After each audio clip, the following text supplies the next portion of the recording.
ప్రకాశం జిల్లా పొదిలిలో తొలి ఏకాదశి ఉత్సవాలు ఘనంగా జరిగాయి. శ్రీ పద్మావతి సమేత వెంకటేశ్వర స్వామి దేవస్థానంలో భారీ సంఖ్యలో భక్తులు పాల్గొని స్వామివారిని దర్శించుకొని ప్రత్యేక పూజలు చేశారు.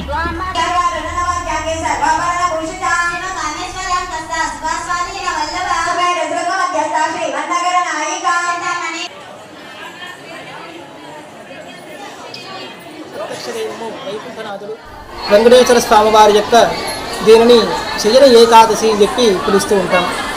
ఈ శయన ఏకాదశి దక్షిణాయనం వచ్చినటువంటి ఆరంభ కాలంలో వచ్చేటువంటి మొట్టమొదటి తొలి పండుగ కనుక అందులోనూ వచ్చిన ఏకాదశి కనుక దీన్ని శయన ఏకాదశి అంటూ ఉంటారు. అలాగే ఈ రోజు నుంచి కూడాను ఇక నుంచి విష్ణుమూర్తి వారు శయనంలో ఉండి స్వామివారికి రాత్రి సమయం కింద తర్వాత వచ్చేటువంటి వైకుంఠ ఏకాదశి నాడు స్వామివారు మేల్కొని దాన్ని వైకుంఠ ఏకాదశి, ముక్కోడి ఏకాదశి అని చెప్పి పిలుస్తూ ఉంటారు.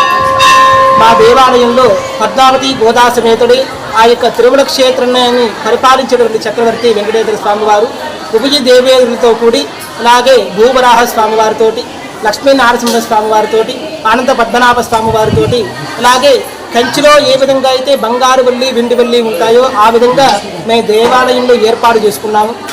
ఆషాఢ మాసంలో ఈ యొక్క తొలి ఏకాదశి నాడు అందరూ పేలపిండిని ప్రసాదంగా తీసుకుంటూ ఉంటారు. ఇకపోతే మా దేవాలయంలో 40 రోజులుగా ఈ యొక్క కోడి కుంకుమార్చన కార్యక్రమం అనేటువంటి కార్యక్రమాన్ని కూడా చేస్తూ ఉన్నాము. అందులో ఈ రోజున తొలి ఏకాదశి కనుక ముందుగా విష్ణు సహస్రనామ పారాయణ చేసి, లలితమ్మ వారి సహస్రనామ పారాయణ చేసి, దేవి ఖడ్గమాల కనకదార స్తోత్రము, లక్ష్మీమ్మ వారికి అష్టోత్తర శతనామ పూజలతోటి విశేషంగా స్త్రీమూర్తుల చేతి ఆడవాళ్ళ చేతి సామూహిక కోడి కుంకుమార్చన కార్యక్రమం జరుగుతూ ఉంది.